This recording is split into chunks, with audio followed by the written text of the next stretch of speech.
Assalamualaikum warahmatullahi wabarakatuh. Bismillahirrahmanirrahim. Alhamdulillahirabbil alamin. Allahumma shalli wa sallim ala sayyidina wa ala ali sayyidina Muhammad. Rabbi shrah li sadri wa yassir li amri wa hlul 'uqdatam min lisani yafqahu qawli. Usikum wa iyaya nafsi bi taqwallah. Bapak Razal Muntaqun amma ba'du. Dan sama-sama kita hormati, sama-sama kita muliakan para alim ulama, para kiai, sepuh bin sepuh, segenap pengurus takmir masjid. Wabil khusus kepada beliau Ustaz Kiai Habib Junaidi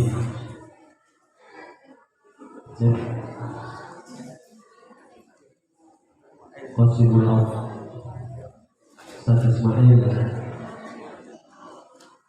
lajeng Ustaz Kiai Ibun ingkang boten saged kawula sebataken setunggal-setunggal lantas iki dherek tengah sedaya, tapi Pak insyaallah boten ngilangi alas takdim kawula dhateng beliau-beliau sedaya. Masyaallah hadirin wal hadirat, para rawuh sedaya rahimakumullah. Pertama-tama mari kita bersyukur kepada Allah Subhanahu wa taala atas berbagai nikmat yang telah diberikan kepada kita, sehingga pada malam hari ini kita bisa bersama-sama berkumpul di tempat kita yakini penuh kujuran rahmat dari Allah Subhanahu wa taala. Sholawat serta salam senantiasa kita aturkan kepada junjungan kita Nabi besar Muhammad sallallahu alaihi wasallam, yang semoga kita semuanya besok mendapatkan syafaatul uzma dari beliau di hari kiamat nanti. Amin amin ya rabbal alamin. Para rawuh sedaya rahimakumullah, alhamdulillah pada malam hari ini kita semuanya berkumpul di sini dalam rangka melaksanakan sholat jamaah, membaca zikir, berdoa. Kemudian sekarang ini alhamdulillah ada sedikit daripada kajian-kajian ilmu keagamaan, maka ini semua termasuk bentuk kula panjenengan muli-muli tinggalane ataupun warisane Kanjeng Nabi Muhammad sallallahu alaihi wasallam. Suatu ketika itu wonten setunggal sahabat Kanjeng Nabi namanya Abu Hurairah. Suatu ketika Abu Hurairah ini datang ke sebuah pasar di kota Madinah. Terus Abu Hurairah ini datang pasar ke kota Madinah. Begitu nyampe di pasar, sahabat Abu Hurairah ini teriak-teriak di tengah-tengah pasar. Wahai penduduk pasar, katanya, wahai orang-orang yang berada di pasar, alangkah ruginya kalian di sini, sedangkan di sana itu ada warisannya Kanjeng Nabi sedang dibagikan. Terus bengok-bengok yang tengah-tengah pasar, nopo yang ditengoknya itu beliau mengatakan,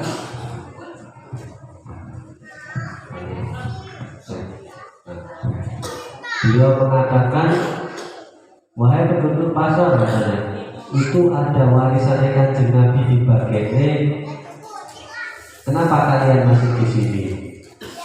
Nah, kemudian penduduk pasar itu menanya, di mana wahai Hurairah wonten tinggalannya Kanjeng Nabi di bagiannya. Nah, mungkin kalau orang-orang pasar mendengarkan bahasa warisan itu pasti penafsirannya yo tanah, bodoh, gitu kan. Nah, akhirnya orang-orang pasar itu nanya, di mana tinggalannya Kanjeng Nabi dibagikan? Itu loh katanya di masjid sana itu kan.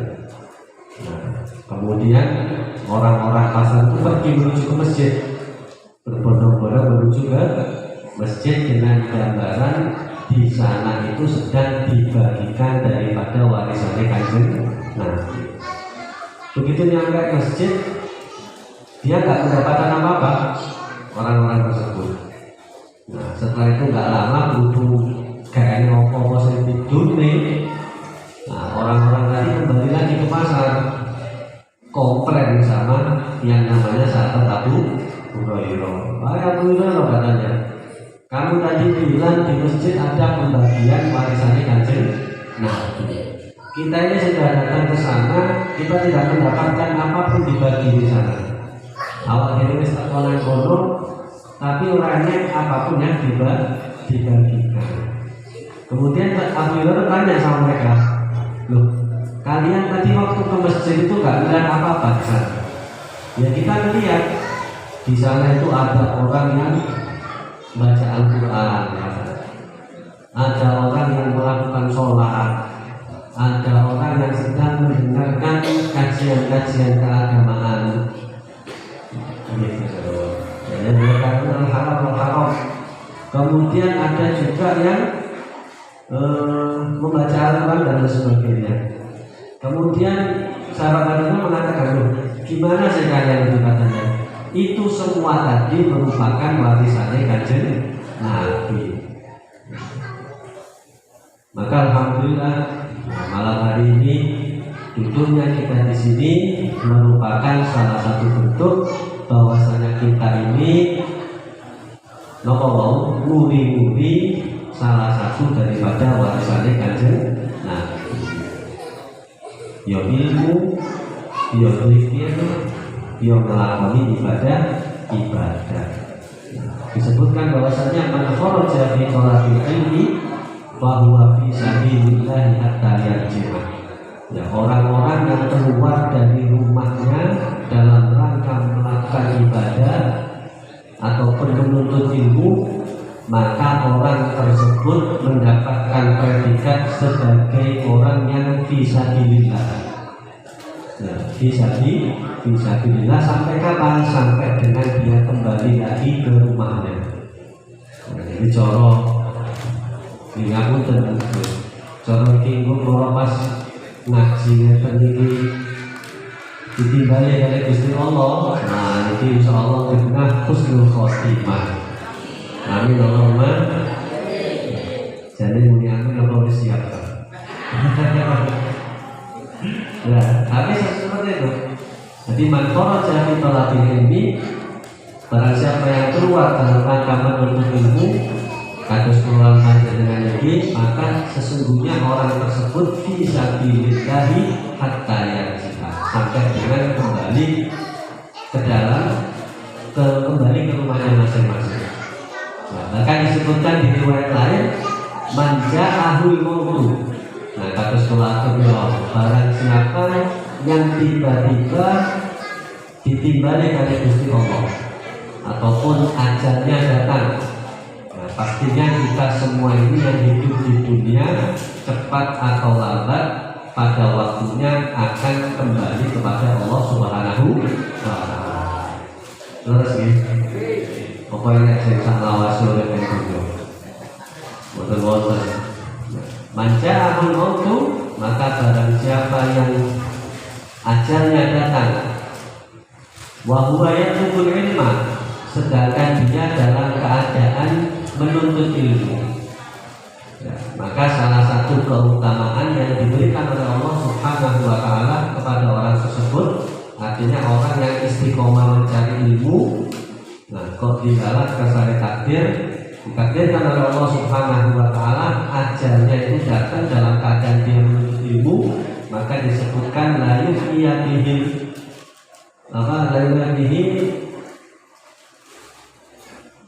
fa bainahu wa bainal anbiya fil jannati darajatun wahidah.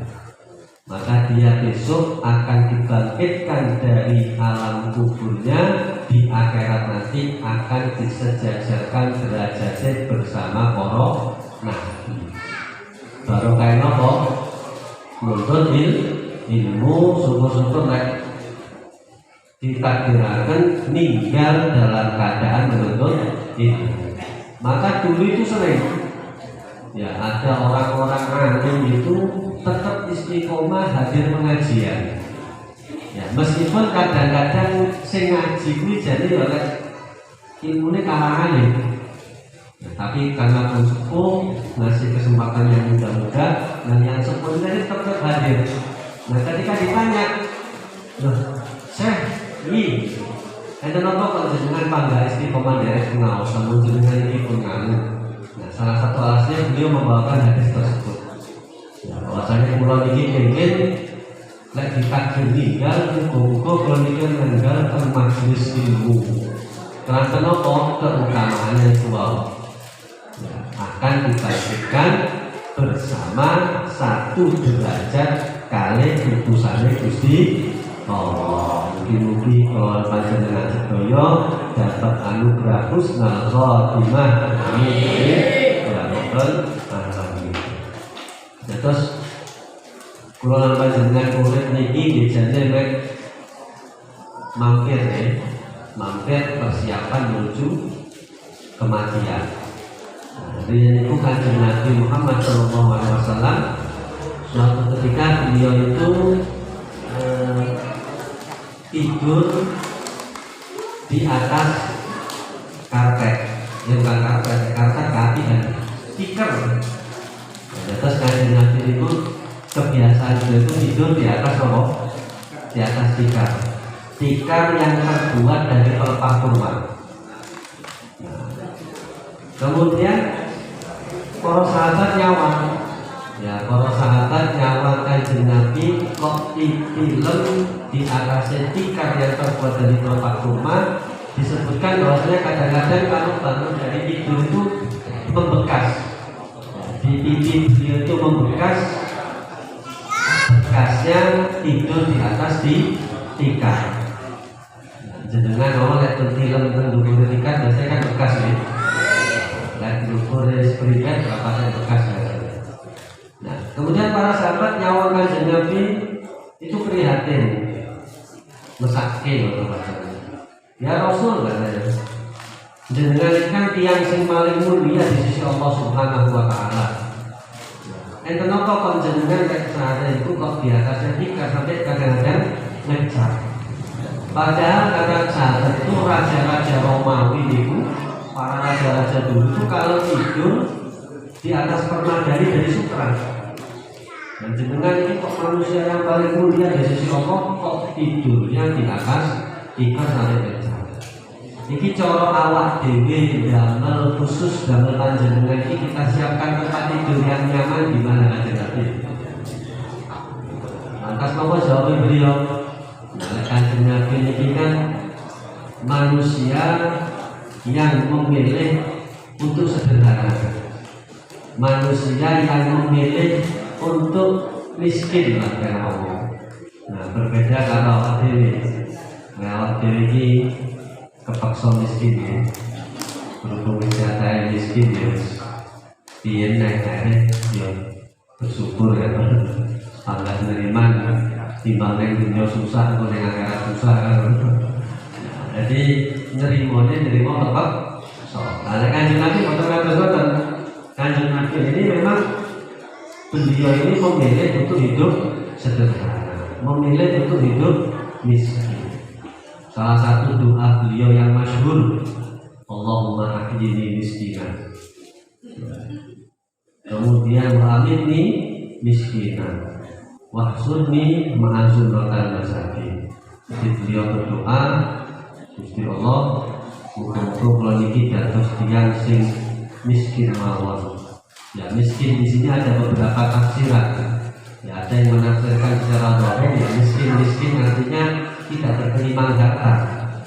Ya kemudian dan nanti pada akhirnya nanti mudah-mudahan saya tetap menjadi orang yang miskin. Dan besok di akhirat saya berharap bisa dibangkitkan bersama orang-orang yang miskin. Jadi dulu miskin mawon ya. Mungkin kita cara Kanjeng Nabi. Kalau kalian jangan punya mawon dan kalian jangan sedekah mawon. Ya tapi akhirnya harus seperti itu. Nah maka apa jawabannya Kanjeng Nabi ketika beliau ditawar oleh para sahabat kados itu? Beliau menjawab, mali wa malid dunya. Apa urusanku dan apa urusan dunia? Saya ini gak ada urusan sama dunia, kalau Kanjeng Nabi. Ma'ana fid dunya, sesungguhnya saya ini di dunia inda karokibin. Kulo niki teng dunya namung kados tiyang lewat. Tiyang lewat istadalla tahta syajar, yang sedang jadi lewat moro-moro ngiyup nang isore tanduran. Kemudian tidak lama setelah itu roha wa taroha. Kemudian pergi dan meninggalkan itu semua. Terus beliau wis ora sadar tak Pak ya apa kata seperti baik barang aku wis ngene apa-apa ning dunia iki nek numpang karena apa? Tujuan kita hidup di dunia itu sesungguhnya adalah untuk melakukan ibadah-ibadah kepada Allah Subhanahu wa ta'ala. Maka apabila ada orang yang mengatakan sudah tidak perlu melakukan kewajiban, wis ora perlu ibadah, lek ngakune wis nyampe derajat tertentu, nah iki usul biasanya. Ngaku wis boten nglakoni kewajiban, nyapa ora salat, wis mripat ngono. Sholat yang Mekah ya, sholat kan Mekah. Maka ini hati-hati. Jadi insya Allah 100% ngakusi. Maka orang kewajibannya di dalam hidup adalah melakukan ibadah. Yang minimal sing wajib kudu dilakoni. Sing wajib itu nopo? Nggih sholat 5 waktu, poso Ramadan. Nggih, wonten malih. Zakat apa wajib zakat niku? Oh, ini wajib zakat. Ini sebagian kan enggak kabeh oleh zakat ini. Nah, saya sebenarnya kan sholat karo poso. Tapi yang lebih utama itu sholat. Artinya untuk sholat ini tidak ada celah untuk meninggalkan sholat. Lek poso saya wonten. Kira nggih. Tapi kalau sholat ini hukumnya mutlak dan wajib. Maka kalau ada orang ngaku-ngaku siapapun itu, ya, saya ini sudah gugur kewajiban melakukan ibadah karena saya ini sudah nyampe derajat tertentu katanya. Nggih, nyampe derajat mlebu neraka. Nah, maka ini tidak ada. Bukan Nabi mawon tidak pernah gugur dari beliau syariat sholat sampai dengan beliau meninggalkan dunia. Maka tidak ada. Kita semuanya tetap melaksanakan yang namanya ibadah-ibadah dan kebaikan. Yang mana dengan ibadah-ibadah tadi menjadi wasilah turunnya rahmat dari Allah Subhanahu wa ta'ala. Dawai para ulama, man tamanna minallahi rahmah wa lam ya'mal khairan. Kalau ada seorang daerah, kampung ngarep-ngarep mudune rahmat barokah saking Gusti Allah, tapi ra gelem nglakoni kesarenan. Ra gelem nglakoni kewajiban-kewajiban yang kepada Allah Subhanahu wa taala. Maka apa di sini? Karena darajulin, maka diibaratkan seperti seorang laki-laki tamanna min ardihi at-tamar. Ngarep-ngarep dari lahannya itu tumbuh sebuah tanaman, sedangkan dia tidak pernah menebar benih sama sekali. Nah, kita lagi yang betul nyebar benih nomor saja tukul tanduran kan baru saja. Nah, kita kalau ingin panen padi ya harus tanam benih padi. Pengen panen jagung ya kudu nebar benih jagung. Pengen angsal rahmat Gusti Allah ya kudu nglakoni kesarenan, kudu nglakoni ibadah. Iki wis rumus paten. Maka rahmat Gusti Allah itu jadi iso ditekani. Jadi awal dhewe pengen tekani rahmat Gusti Allah lebih gampang. Kata-kata dalam kegiatan kados ngeten iki insyaallah rahmat Gusti Allah mudhun buater. Allahumma amin.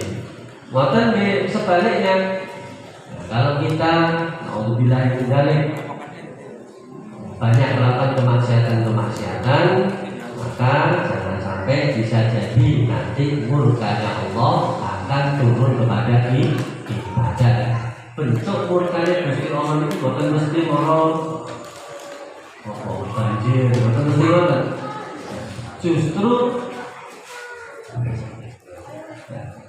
Justru salah satu bentuk akibat dari perilaku maksiat yang kita lakukan itu, jadi ngomong murkanya Gusti Allah ini sanes mau dikai gempa, dikai banjir. Bukan hanya itu, tapi yang lebih parah dari itu adalah bahwasanya orang yang sering kali melakukan maksiat, maka orang tersebut akan dihilangkan dari dalam dirinya lazzatus taat. Orang itu akan kehilangan yang namanya nikmatnya melakukan ibadah. Dijak ini apa berkah ya? Dijak ibadah apa berkah. Apa dijak bal-balan waktu ya. Tapi kelas awak ini minimal ibadah. Belum bal-balan yo, hadir pengajian yo. Nunggu nang warung kopi yo, nunggu nang majelis sholawat nggih. Iya, kelas awak ini. Awak ini kalau nunggu ibadah itu nanti begini. Mas Roton kamu soalnya gini, makanya saatnya sekali kok. Nah, terima memang kelas, mari murid ya. Maka penonton itu, jadi yaudah maksiat teman-teman, yaudah sampai orang melakoni ibadah sama sekali. Sebenarnya kalau jadi ini cetelan. Kalau tidak bisa menjadi ahli poso, maksudnya ini di luar yang wajib ya. Lek maksud sakit status ahli poso, dia ahli sholat. Lek ahli poso, ahli sholat, dia jadi ahli ilmu. Lek maksud sakit ahli sholat, ahli ilmu, aku ini sholat sunnah, repot. Lek poso, lek jokonya Ramadan, dia repot pulang ini. Sibuk usaha, harus hadir majlisan, repot, terus boten nopo-nopo sering-sering nyumbang masjid. Kalau boten sakit hadir di majlis, tapi soalnya kesana kue kalau mawon sing muati, boten nggih sakit. Pokoknya panjang enek centelane. Syukur-syukur, itu buki sone, itu buki konsumsine, teko bisa. Jadi syukurnya itu bukti dulu. Tapi yang buatan minimal buatan sing nyantol.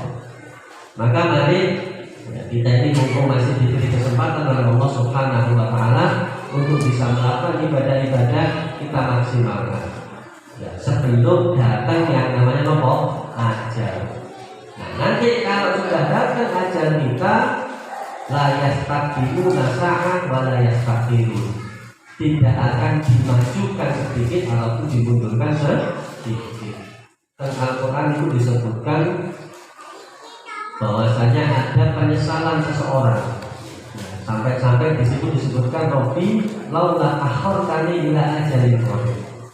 Jadi besok kita bakal meninggal dunia Robbi. Cepat atau lambat bakal nih. Mungkin mau meninggal itu baru rasmi kan Robbi. Asli ini. Ya. Nanti itu disebutkan bahwasanya akan ada penyesalan ketika seseorang itu ajalnya datang. Ya. Sampai-sampai dia mengucapkan Robbi laula akhortani ila ajalin qarib. Gusti, kalau niki mboten jenengan undur kedhi mawon. Kalau niki pengen hadir pengajian, kalau niki pengen sholat jamaah, kalau niki pengen sedekah. Tapi nopo?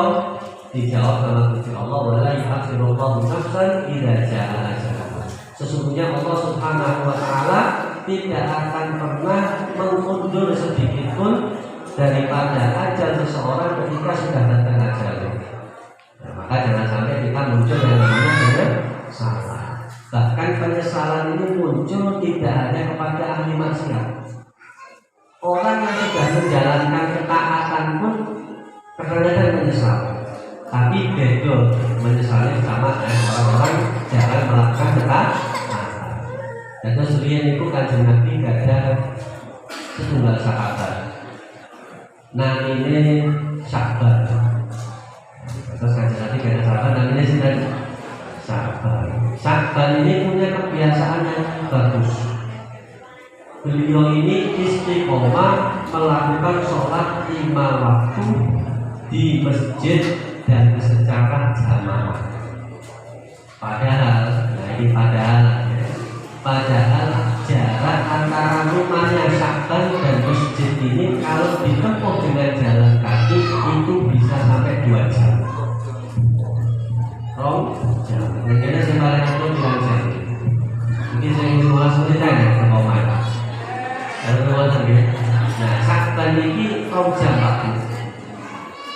2 jam tur atau ketinggalan jamaah. Bahkan beliau ini pernah ditawari sama, jadi para sahabat itu Sya'ban itu namanya berdiri kayak satu jamaah. Sya'ban jauh. Oh iya, jenengan ini tumbas-tumbas cara saiki lho ya. Tuku sepeda motor, kare punapa ngoten lho. Rasanya lagi cepet. Terus apa jawaban beliau? Saya nggak mau itu semua. Saya ini sengaja rumah saya ini saya buat jauh dari masjid, dan saya ini sengaja dari rumah ini jalan kaki supados kula niki pengen Gusti Allah itu menghitung setiap langkah yang saya lakukan selama saya berjalan ke masjid ini sebagai pahala. Malah pengen tadi sengaja omahe digawe atur teko masjid supados saged langkah iki langkung kakak. Kalau namanya biasanya kan buatan gak omahe ke masjid sama rokok untuk ambil jamaah ya. Jadi milih omahe atur teko masjid iki boten terangkan pengen jangkane saya atur, tapi pengen ben ora kerep-kerep jamaah malah lebih dari jamaah. Lah sak ini boten sengaja pengen omahe atur teko masjid supaya nopo jangkane saya akeh ganjaran saya kan. Nah, beliau ini istiqomah sholat jamaah. Kemudian suatu ketika beliau ini absen pas mulai sholat subuh, mau sholat, kanjeng sholat. Nah, saat pagi biasanya saya sholat itu ngangsok ngarep dhewe yang paling pojok. Soalnya baru sholat biasanya itikaf. Nah, karena kalau sholatnya yang tengah kan sama dengan bacane. Nah, maka beliau itu setelah sholat duduk beberapa saat di masjid. Karena beliau tidak ingin mengganggu teman-temannya sahabat yang lain, maka beliau itu sholatnya yang pojokan sebelah kanan. Nah, selesai itu ketika sholat subuh kok nggak ada Sya'ban ini. Kita ini dari kanjeng Nabi para tokoh. Nah, setelah itu karena takut kesiangan, akhirnya sholatnya dilanjutkan oleh kanjeng Nabi sholat. Selesai sholat, salam. Setelah selesai zikir, beliau tanya kepada para sahabat, wahai sahabat, katanya, adakah di antara kalian yang tahu rumahnya Sya'ban? Ini tadi kok nggak ada. Kemudian para sahabat bilang, gitu. Sya'ban rumahnya biasanya yang di Bayo. Waktu saya coba beliau ini pulau kanjeng Nabi, pulau setelah beliau. Nah, cobi pulau jalan turun di bukit atas beliau. Berangkat akhirnya kanjeng Nabi beserta beberapa para sahabat berangkat ke rumahnya Sya'ban. Subhanallah, 2 jam kunjul juga. Jalan kaki 2 jam kunjul.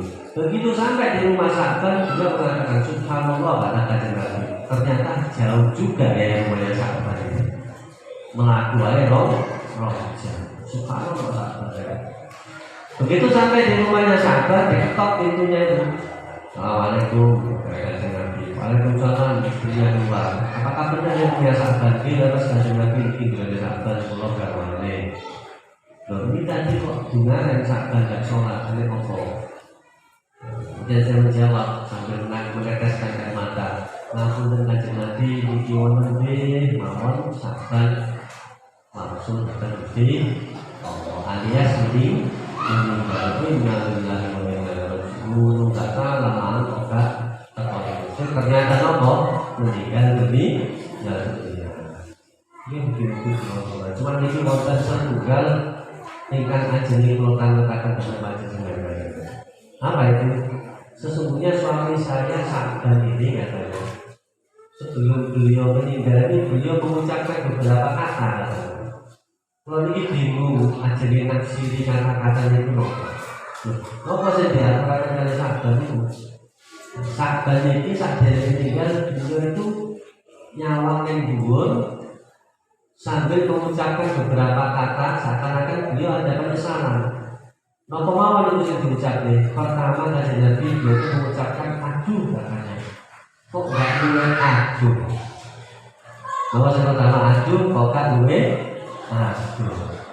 Terus berikutnya beliau mengatakan aduh, kok gak sing anyar.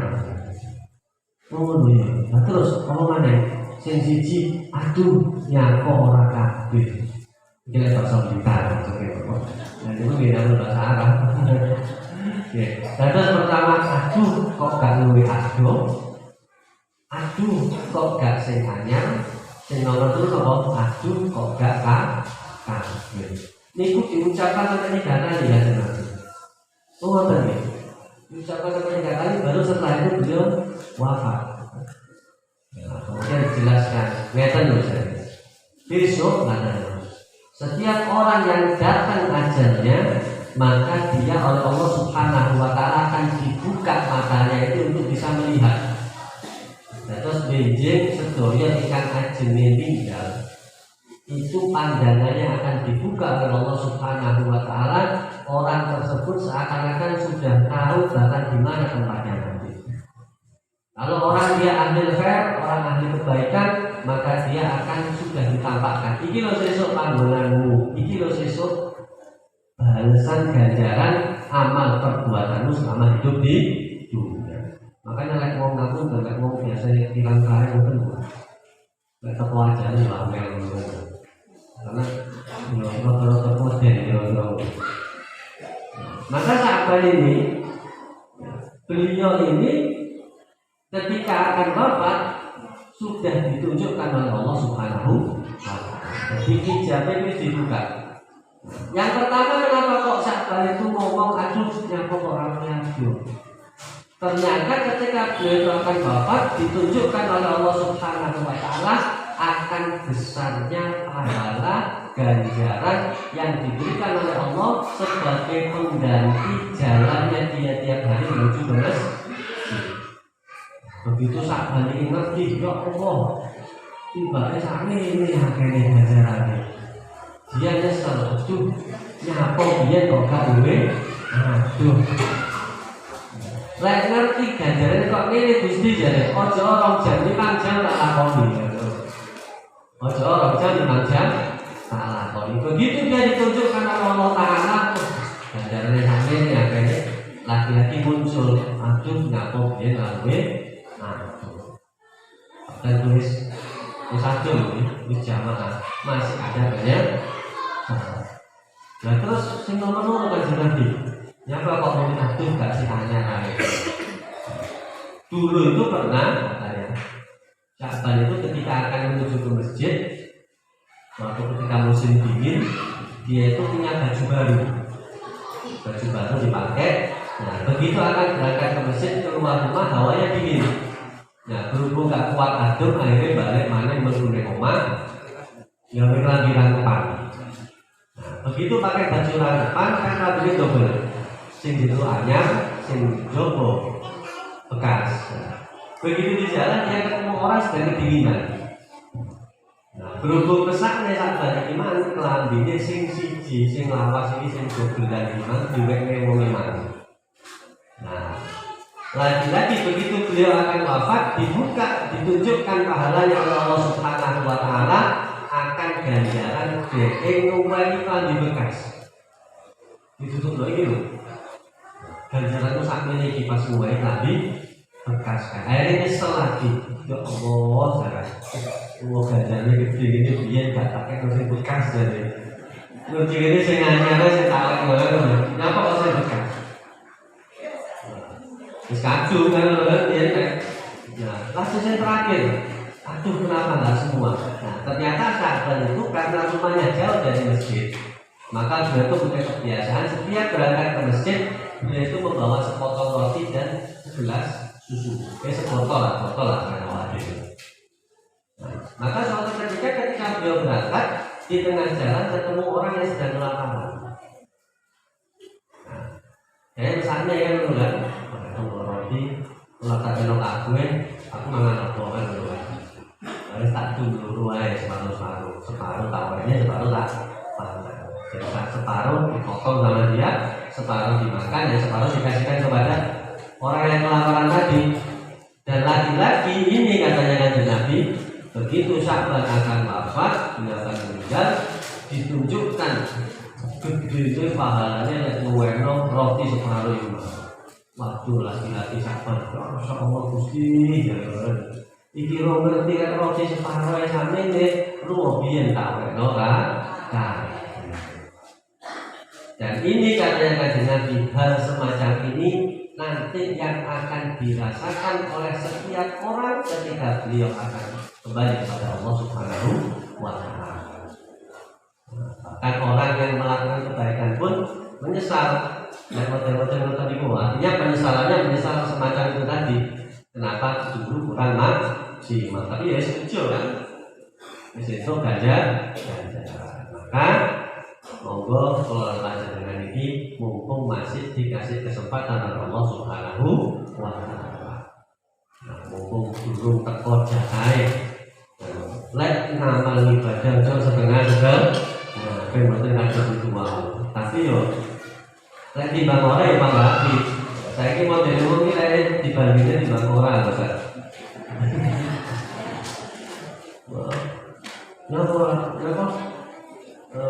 Nyapa hadir seminggu sepisan. Ya usah mesti timbang ora. Bingung lek timbang ora ya pambati kan lho. Nyapa salatnya tidak Jumat ae. Timbang salat sepisan lho. Waduh, apa lah Jumat? Jamaah mas malah kalau wisata yang kok orang, timbang orang loh.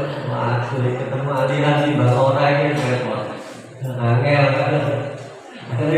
Ya meskipun saya lo timbang orang ini bukan apa ya. Tapi minimal kita berusaha supaya ada peningkatan. Ya, dikit-dikit supaya ada peningkatan, supaya yang mau tidak ada yang namanya penyesalan. Jadi awal diri kita di usia, terutama kita ini dijadikan umat Kanjeng Nabi Muhammad SAW. Terus awal diri dan umat Kanjeng Nabi ini kan apa? Salah satu khususnya, salah satu anugerah itu adalah takjilul azab. Lek umat-umat dhisik sadurunge awak dhewe begitu ngeleng titik diwale kali Allah. Umat Nabi Nuh kelemne. Umat banyak tidak juga. Lek awak dhewe nyawang kondisi sekarang ini kan ada ruwet dong ya. Orang melakukan maksiat dengan dolim. Jadi seolah-olah dia itu umatnya Kanjeng Nabi. Kalau istiwa pada Gusti. Kali berhubung awal diri itu umatnya Kanjeng Nabi, panggah dienteni tobatnya dengan Gusti. Jadi ada satu hadis itu menyebutkan bahwasanya Allah Subhanahu wa Ta'ala itu selalu membuka pintu tobat pada malam hari agar supaya orang-orang yang melakukan maksiat di siang hari itu bertobat kepada Allah Subhanahu wa Ta'ala. Kemudian Allah Subhanahu wa Ta'ala membuka pintu taubat di siang hari agar supaya orang-orang yang melakukan maksiat di malam hari itu bertobat kepada Allah Subhanahu wa Ta'ala. Sampai kapan? Hatta tatlu'a syamsu min maghribiha. Sampai nanti matahari terbit dari barat. Jadi awak dewi ini panggah diungkeni taubatnya dari Gusti Allah. Sampai kapan? Sampai dari sekali so tidak diinteni panggah balik-balik terus mati ya. Terus diinteni panggah orang.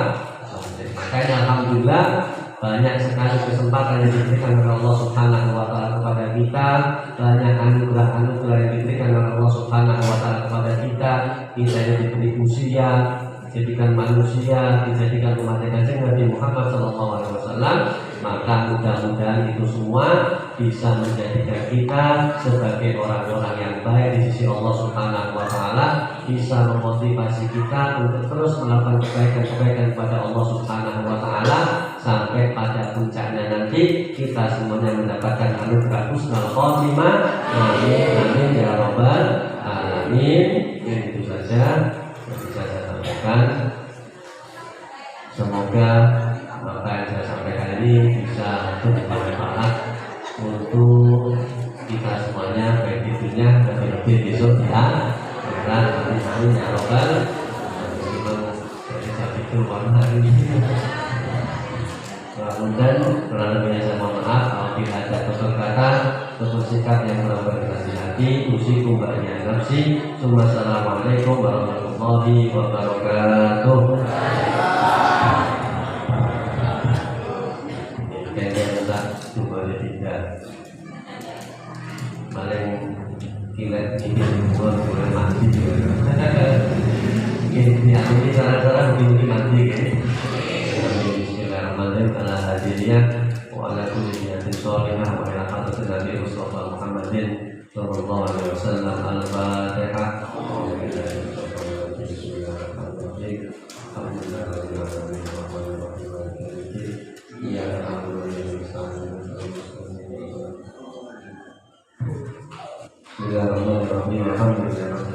Allahumma shalli wa sallim ala sayyidina Muhammad wa ala ali sayyidina Muhammad. Alhamdulillah billahi wa sallallahu alaihi wa bi Muhammadin nabiyyan rasulah. Rabbana zidna ilman nafi'a wa zidna fahman yaqina. Allahumma anzilna minal amwali wa man nafa'il muslimin wa tasawwara alaihi wa baraka wa ta'ala wajibin.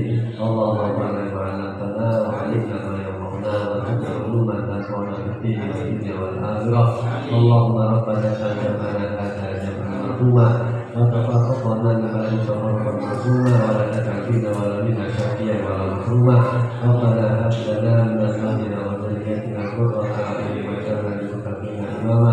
Rabbana ighfir lana wa li walidayna warhamhum kama rabbayana shaghira. Rabbana atina fid dunya hasanah wa fil akhirati hasanah wa qina adzabannar. Subhana rabbika rabbil izzati amma yasifun wa salamun alal mursalin walhamdulillahi rabbil alamin. Bismillahirrahmanirrahim.